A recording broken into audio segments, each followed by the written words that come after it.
Vamos para mais cafezinho, vamos falar de orientação a objeto, design de código, construtores, por que não? Vamos lá. Bom, para quem não está acompanhando meus cafezinhos, eu peguei esse livro aqui como referência para falar alguns temas aí de orientação a objetos. Esse livro chama-se Elegant Objects, é de um russo. Recomendo comprar? Não, assim, tipo, vai nos posts de blog dele. É muito, não porque é muito caro para gente brasileiro que compra em real. Se tivesse alguma tradução, até valeria a pena, mas assim. E também tem assim, esse livro deve ter mais de 10 anos. Não, ele tem só 5 anos. Mas assim, tem alguns temas interessantes, né? E aí tem dois capítulos dele que, assim, eles estão até em post blog, então se você quiser ler, o link vai estar aqui, tá em inglês, mas assim, usa o tradutor ali para ler. Tem alguns bons insights, e ele é basicamente como é que é o livro. Então, se você quiser ter uma noção de como é que é o livro, lê esses dois posts aqui, que é o que eu vou falar hoje, né? E aí dá algumas ideias sobre como que a gente deve tratar construtores, né? Assim, é uma das poucas, assim, pouca gente fala sobre construtores, né? Se a gente for ali ler sobre design de código, né? Poucas pessoas falam construtores. E se você tá aí sem ter ideia do que é um construtor, né? Vamos dar a regra básica, né? Construtor tipo, é uma factory, né? Tipo, é uma fábrica de objetos, né? Então, o construtor é aquele método ali que ele aloca um novo objeto na sua memória, né? Eu chamei de método porque tecnicamente não é um método, né? Tipo, ele não, você não tá passando uma diretiva para aquele objeto, falando assim, olha, me faz tal coisa. É uma chamada estática, né? No Java você usa um objeto, na maioria das linguagens você usa um, um- você usa uma chave chamada new, né? Uma diretiva new e o nome da classe, e aí você cria aquela classe passando um conjunto de argumentos ou não, né? E aí, o que que é interessante de construtores, né? Assim, construtores, assim, tipo.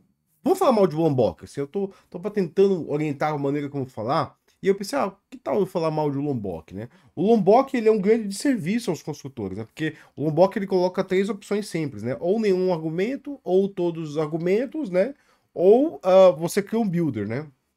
E aí você acaba criando aqueles builders sem validações, que eu acho muito ruim, né?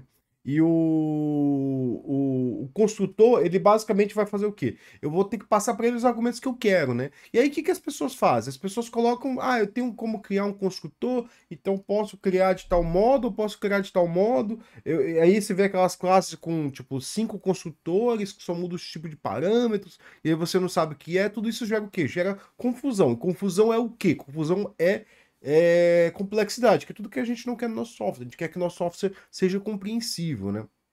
A gente quer que, assim, alguém olhe, alguém que está usando o nosso software, olhe para nossa classe e fale assim, não, eu vou usar isso, ou esse ou esse. Ah, não, mas aqui, para instanciar essa classe é muito complicado. Eu posso instanciar com tais parâmetros, ou tais parâmetros, ou tais parâmetros.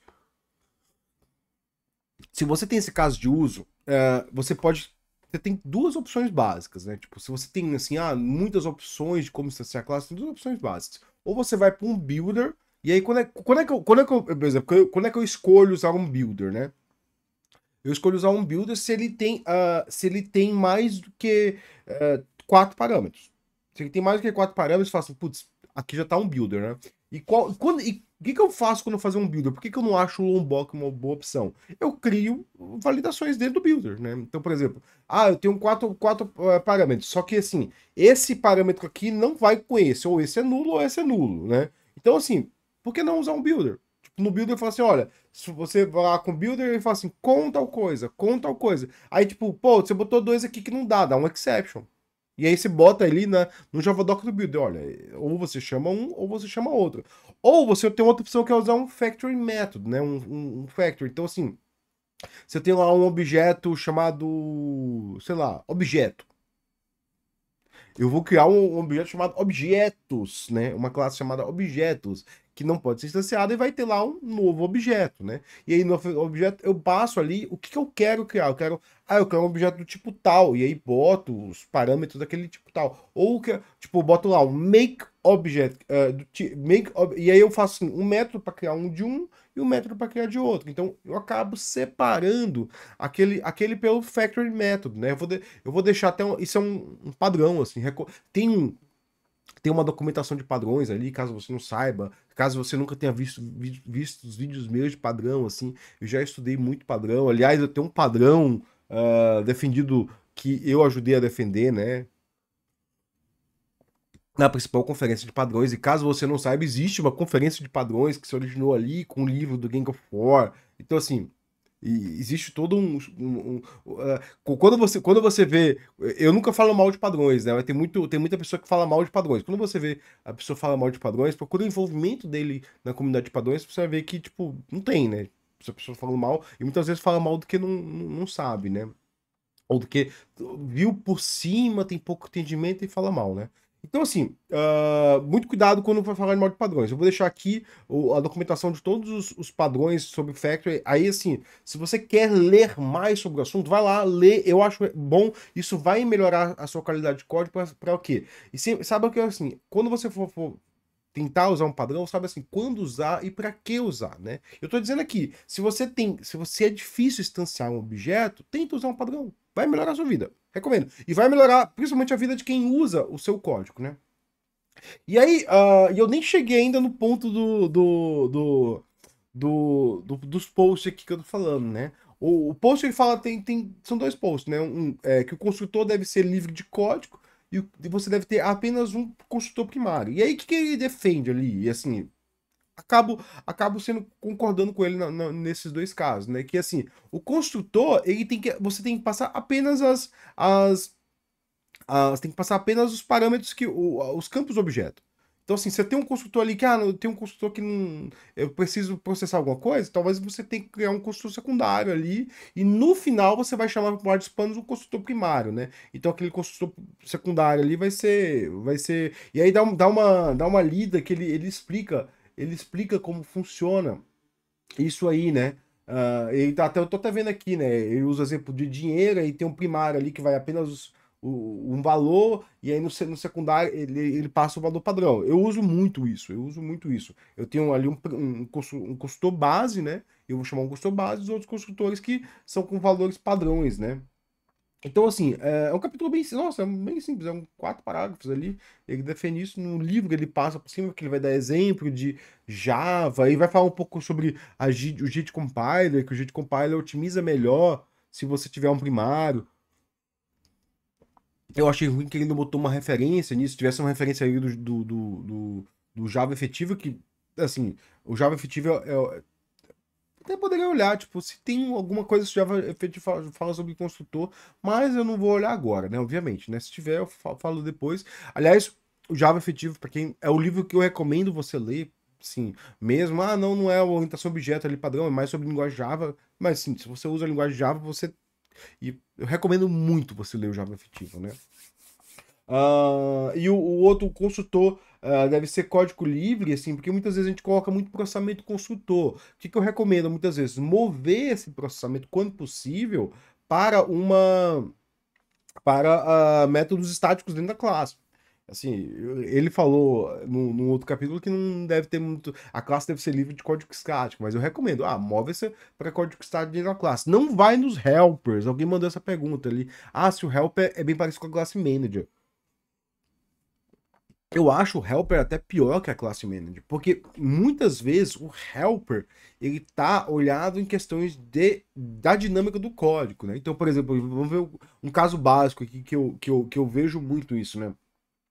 A gente tem um framework de Data Stream Processing que usa esquemas, né? E aí, assim, esquema vai ter. E eu não vou falar nada, mas vai ter assim: você tem 3 tipos de esquema em Kafka, né? O JSON, o Avro e o protobuf, né? E aí, assim, a gente tem diversos casos de uso. E alguns casos de uso, assim, a gente tem que alterar o esquema. E o que as pessoas fazem lá no nosso código, né? Em vez de elas fazerem alguma coisa associada ao caso de uso, por exemplo, o record do tal caso de uso, né? O que a pessoa faz? Ela cria um Avro ou um JSON, ou cria os três, né? Um Avro, um JSON ou um protobuf. Assim, a gente não vou falar qual que a gente usa, a gente usa um desses, né? Ele cria esses helpers e aí fala, me cria o campo tal. Cara, mas isso é ruim. Tipo, você pode até ter ali, tipo, um abstract record ali que você diz, olha, cria um campo tal, mas isso tá. Eu creio que assim, o helper, em 99,9% dos casos de uso, ele tá voltado para a dinâmica do código. Enquanto eu acho que as classes têm que ser voltadas para a dinâmica do domínio, né? Então, em vez de você fazer alguma coisa voltada para, isso aqui é para me ajudar a criar JSON, a criar Avro ou Protobuf, por que você não faz isso voltado pro seu caso de uso, né? Tipo, não, meu caso de uso é o registro do cara tal. E aí você fala, não, mas eu não posso ter, mas vai ter um momento que eu vou ter código repetido, porque eu tenho um cara tal, um cara tal. Eu falo assim, tá, mas assim, muitas vezes, e é isso, eu tô, assim, todas as PRs que eu pego disso, e que eu olho o código, e às vezes eu acabo provando com aquilo, porque eu falo assim, putz, vai dar um retrabalho do cão aqui, e a gente tem que fazer, melhor fazer isso, melhor ajustar isso depois. O que acontece? Quando você olha para a dinâmica do código, você está generalizando coisas que não deveriam ser generalizadas, generalizando casos de uso que acaba ficando mais complicado, por quê? E aí você pode até voltar no ponto que eu botei aqui. Você coloca if, else ali de coisa que não precisava. Porque assim, não, cara, eu tô criando um campo tal aqui, eu tô criando um campo tal aqui, mas são dois contextos diferentes. Ah, não, mas eu tô botando um se Aí você bota três parâmetros lá. Se opcional, se no label, se não sei o quê, blá blá blá. E aí acaba se falando, cara, tá tosco isso. Você coloca um monte de complexidade aqui, é só botar, criar um campo tal e você copia aquele código, cria um campo num lugar, cria um campo no outro. Não tem dificuldade nisso. Você acaba amarrando os dois casos de uso num helper ali que ele tem que ser genérico para casos que não podem ser genéricos, porque são campos diferentes de tipos de registro diferentes. Eles vão ter características diferentes. Ah, mas não, mas eu não preciso repetir código. Bicho, esse tesão de não repetir código, na maioria dos casos, é pior do que o código repetido. É pior, porque assim, o que eu já vi já aconteceu, né? O cara cria o helper lá e ele replica o helper em trocentos lugares. E aí, quando ele replica o helper em trocentos lugares, quando ele precisa adicionar um campo novo naquele helper, porque aquele helper, por ele ser genérico, ele sempre vai ter que ter comportamentos novos, né? E aí, quando ele adiciona um campo novo, ele tem que alterar em todos os lugares. E aí fica um cara, é assim, eu já tive vezes que eu vi o helper e aí eu tinha duas opções, ou eu altero o helper ou eu removo o helper. Mas quando eu olhei o uso do helper, o helper era usado em mais de 1000 lugares. E eu tive que remover esse helper, né? Nesse caso aí eu removi, que eu olhei assim e falei assim, nossa, eu vou ter que criar um cara específico para o caso de uso, né? E aí, por causa de uso não, um caso específico ligado ao domínio. E eu criei ligado ao domínio, eu vi que ficava muito melhor. E aí, qual é a vantagem de ligado ao domínio? Você cria de acordo com o domínio. E o domínio muda menos do que o helper, porque o helper ele é ligado à dinâmica do código, né? E assim, não usa helper. Se você tem um helper aí, a primeira coisa que se pergunta é por que eu tenho esse cara aqui? Ele tá me auxiliando em quem? E tente sempre ligar tente sempre fazer uma classe ligada ao domínio.